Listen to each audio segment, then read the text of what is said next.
I carabinieri di Verona stanno indagando su una sorta di tiro a segno con proiettili di gomma che è stato fatto negli ultimi giorni da parte di ignoti contro cittadini immigrati che erano semplicemente seduti nelle panchine del quartiere Indipendenza nella zona sud della città.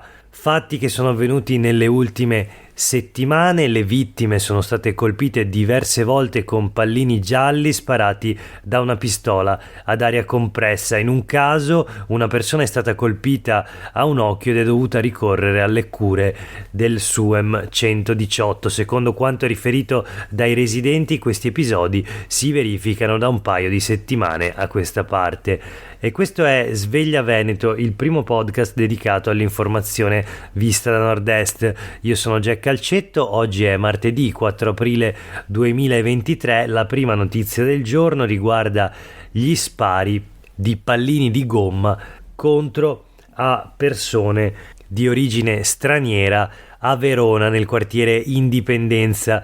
Nel mirino un gruppo di immigrati che si ritrova in zona dopo il lavoro. Sabato scorso altre persone sono state raggiunte dai pallini alla gola e alla testa.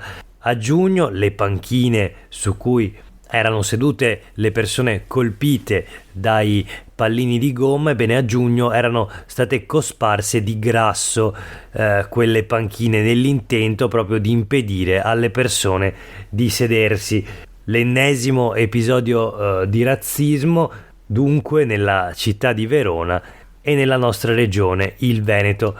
Indagano i carabinieri e noi nel frattempo voltiamo pagina, proseguiamo con la rassegna stampa di oggi. Parliamo anzitutto di sanità, sempre in tema di proiettili, in questo caso pallottole vere e proprie. Un proiettile trovato nella posta da una dottoressa, da un medico di base che dice: ora basta, lascio il posto. La notizia sul Corriere del Veneto di oggi parla la giovane vicentina, la dottoressa appunto: ho ricevuto minacce di morte, racconta. 10 giorni fa, un venerdì mattina, una giovane dottoressa di Vicenza ha trovato un bossolo di proiettile nella cassetta della posta dedicata alle richieste dei pazienti.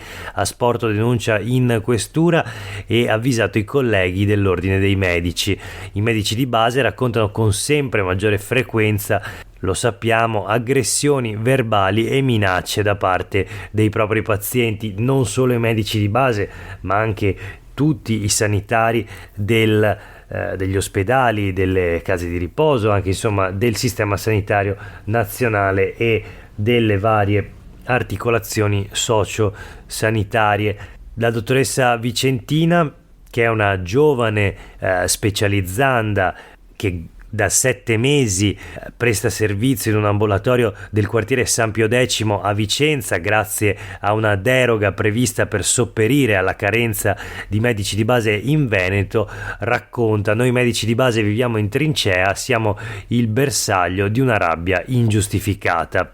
Ebbene, sempre in tema di sanità, sulle pagine dei quotidiani del gruppo Gedi invece il commento alla notizia dello stop deciso dal governo alle incompatibilità per infermieri e operatori sociosanitari del servizio pubblico, del Servizio Sanitario Nazionale, che ora potranno lavorare anche nel privato. Il commento della CGIL, della funzione pubblica CGIL del Veneto: un bel regalo alle strutture private, spiega Ivan Bernini, segretario regionale della categoria. Anche in Veneto stanno crescendo come funghi queste cliniche private, alla faccia dell'emergenza del personale delle liste d'attesa, un'ulteriore complicazione per la tenuta del sistema sanitario pubblico. Quindi questa legge del governo che cancella il rapporto di esclusiva per gli infermieri, gli operatori sociosanitari e in generale per il personale del comparto dipendente dalla sanità pubblica e quindi anche dalla sanità pubblica del Veneto, naturalmente. A segnare la fine delle incompatibilità è stato il decreto bollette. Pensate, tra le pieghe di questo decreto il governo ha inserito una norma che ha fatto venire meno l'esclusività introdotta nel 1991, che impediva ai dipendenti della pubblica amministrazione di sottoscrivere qualsiasi altro rapporto di lavoro dipendente, pubblico o privato, o altri rapporti anche di natura convenzionale con il Servizio Sanitario Nazionale. Oltre alla CGIL c'è il commento e la posizione anche del Movimento 5 Stelle con Erika Baldin, consigliera regionale, che chiede che la Regione Veneto impugni la legge e che l'assessore alla sanità riferisca sul tema in 5ª commissione. Una vicenda quindi questa dello stop al rapporto di esclusiva per i sanitari all'interno della sanità pubblica, che preoccupa non solo i sindacati ma anche le forze politiche dell'opposizione.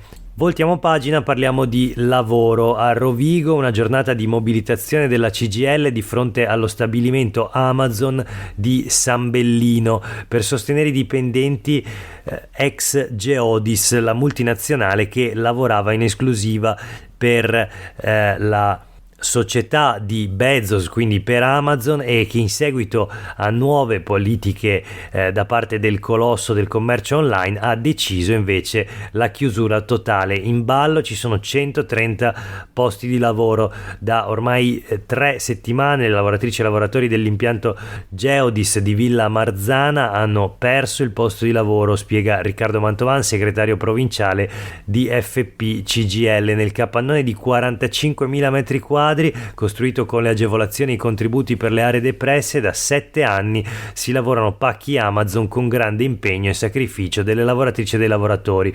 Dal 30 luglio invece cosa resterà? Una cattedrale nel deserto, un monumento al culto delle multinazionali che arrivano, cementificano, creano l'illusione di un'occupazione duratura e poi lasciano col cerino in mano invece 130 famiglie, scaricando su di esse ancora una volta i costi economici e sociali. Questa sempre la dichiarazione di Mantovan della funzione pubblica CGIL di Rovigo.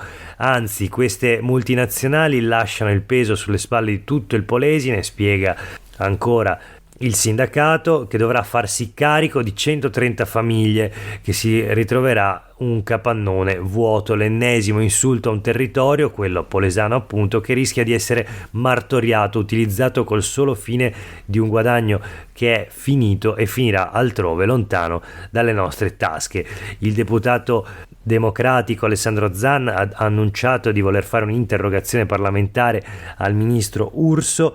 Nel frattempo, appunto, questa giornata di mobilitazione, una protesta davanti allo stabilimento Amazon di San Bellino, uno stabilimento vicino appunto a quello ex Geodis della multinazionale che ha deciso di chiudere in seguito alle nuove politiche del colosso del e-commerce. Tutto è connesso, quindi la storia di quei due stabilimenti, e pertanto i lavoratori scioperano fuori dai cancelli di Amazon, uno sciopero di solidarietà. Quindi proseguiamo la rassegna stampa di oggi tornando sul tema invece della carriera alias. Sui quotidiani del gruppo Gedi la notizia è che il governo ha scaricato ai Fratelli d'Italia veneziani. La mail ai licei meglio della provincia di Venezia si è trattata di una iniziativa personale. Sul caso del liceo Marco Polo, dove è nata poi la polemica in seguito alla lettera inviata da esponenti di Fratelli d'Italia, è intervenuta la sottosegretaria Paola Frassinetti all'istruzione, anche lei di Fratelli d'Italia, dichiarando: i partiti devono restare fuori dalle scuole. L'ufficio scolastico regionale ha chiesto ieri ufficialmente spiegazioni alla preside. Nel frattempo i professori del Marco Polo dichiarano: noi non abbiamo paura, inaccettabile l'ingerenza della politica nell'autonomia della scuola e in temi delicati. Ne abbiamo parlato ieri, ma brevemente ricordo cosa è successo. Alcuni esponenti di Fratelli d'Italia della provincia di Venezia hanno scritto una lettera agli istituti scolastici appunto della città metropolitana, invitando le scuole sostanzialmente a non procedere con la carriera alias, ovvero quella modalità che permette agli alunni in transizione di utilizzare il nome d'elezione che sia accordato quindi alla loro identità di genere. Un fatto gravissimo, naturalmente, una ingerenza politica all'interno della scuola. Ieri abbiamo visto tutte le reazioni sia politiche ma anche da parte delle stesse organizzazioni degli studenti e della scuola. Quindi proseguiamo rapidamente la politica. In Friuli Venezia Giulia vince Fedriga, trascinando il centrodestra al 64%, doppiato il centrosinistra che si ferma al 28%.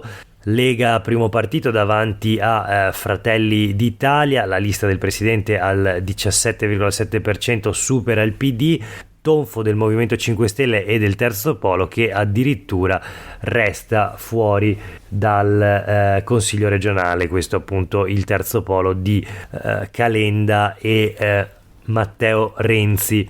Il dato forse più interessante comunque che in Friuli Venezia Giulia Fratelli d'Italia non sfonda e nelle stesse ore dell'affermazione di Fedriga prosegue al Vinitaly la passerella dei politici, degli esponenti della destra e del governo. Ieri il turno di Meloni che ha visitato per 7 ore addirittura la fiera di Verona, il Vinitaly, ha incontrato il presidente della regione Luca Zaia e vediamo i titoli brevemente. La disfida del vino, Meloni e lo Stato Maggiore di Fratelli d'Italia scendono a Verona e rubano la scena, tregua con la Lega, la Presidente dichiara non c'è alcun problema fra i nostri partiti. Questo sui quotidiani del gruppo Gedi. Il Gazzettino, Meloni 7 ore tra i vini, io grande appassionata, via al liceo del Made in Italy, incontra gli allievi dell'agraria, anticipa il disegno di legge sul nuovo corso di studi, Presidente del Consiglio, e poi ancora vogliamo valorizzare cultura e identità, Premier stretta d'assedio anche al bagno. Quindi insomma folla per la Presidente del Consiglio Giorgia Meloni. Quindi tutto bene? In realtà no, e lo scopriamo sempre sulle pagine del Gazzettino. Lo strappo in Veneto, i sorrisi di Luca e Giorgia, si parla naturalmente di Zaia e Meloni, ma Marcato, l'assessore regionale al commercio, rompe la pace, mentre a Verona premier e governatore vanno a braccetto. In TV negli stessi momenti scoppia di nuovo la guerra.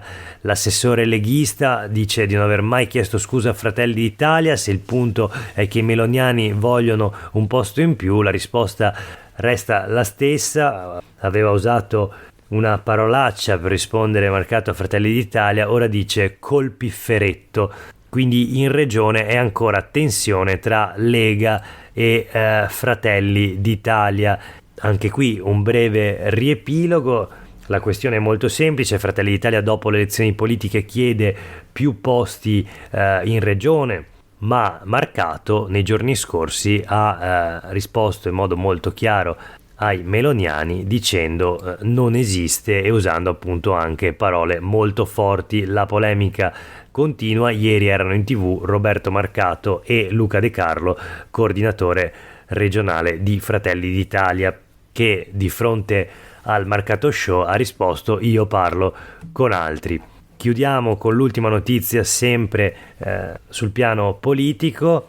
Ieri il leader di Azione Carlo Calenda è stato in Veneto, a Vicenza e Treviso. Sui quotidiani del gruppo Gedi troviamo una sua dichiarazione: nessuna alleanza col Partito Democratico, ma a Vicenza sostengo Giacomo Possamai. Intervento del leader di Azione per la corsa a sindaco del giovane consigliere regionale del PD. È un riformista e non c'entra né con la sinistra PD né con il Movimento 5 Stelle, dice Carlo Calenda, che quindi con il Terzo Polo sosterrà Giacomo Possamai alle elezioni amministrative di questo maggio. Per oggi è davvero tutto, grazie per aver ascoltato questa puntata di Sveglia Veneto. A tutte e tutti voi una buona giornata, e in coda di questa puntata un breve avviso: domani e dopodomani Sveglia Veneto non sarà pubblicato, la puntata torna venerdì con la rassegna stampa dei quotidiani locali. Grazie ancora per l'ascolto e una buona giornata.